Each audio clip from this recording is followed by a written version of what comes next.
নিখোঁজের ২ দিন পর ঢাকা বিশ্ববিদ্যালয়ের সাবেক শিক্ষার্থী হাসান রাইহান সৌমিকের মরদেহ উদ্ধার করেছে পুলিশ। ২৯ জুন সকাল 10:30টার দিকে বগুড়ার শাহজাহানপুর উপজেলার বি ব্লকের বোট ক্লাব সংলগ্ন লেকে ভাসমান অবস্থায় তার মরদেহটি উদ্ধার করা হয়।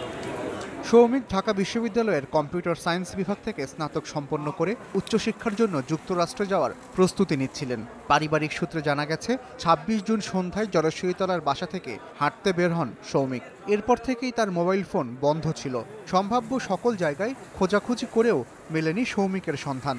আমরা যমুনায় ঘোরাফেরা করি, নাটক করি, মাঠে যাই, যমুনায় খোঁজাখুঁজি করার পর আজকে আমরা এই লাশ পাই যাবো।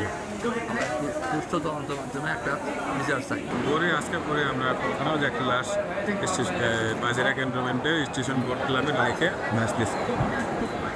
তারপরে শাহজাদপুর থানা থেকে গেছে আর আসছি, আমরা আসছি আসে আমরা দেখেছি হ্যাঁ আমাদের ওই রকম কোনো সূত্রে নেই। কিন্তু বাসায় যেখানে এখন থাকে বর্তমান আবাসস্থল যেখানে জলসই তাহার ওইখানে একজনের সাথে একটু ঈদের একদিন আগে বাক বিতন্ড বা হাতাহাতি এরকম।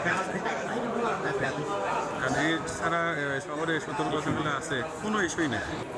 ২৮ জুন সকালে সৌমিকের বাবা বগুড়া সদর থানায় একটি সাধারণ ডায়েরি করেন। পকেট থেকে মানি ব্যাগ পাওয়া গেছে এবং একটি ব্লুটুথ ডিভাইস এটি আসলে পলিথিনে মোড়ানো অবস্থায় তার পকেট থেকে পাওয়া গেছে। আর তার শরীরে এখন পর্যন্ত আঘাতের কোনো চিহ্ন পাওয়া যায়নি। আর এটি আপনি যেটা বললেন যে পরিবার বলছে হত্যা, আসলে হত্যা না হত্যা এটি আমরা দেখছি, আমরা সব কিছু খতিয়ে দেখছি।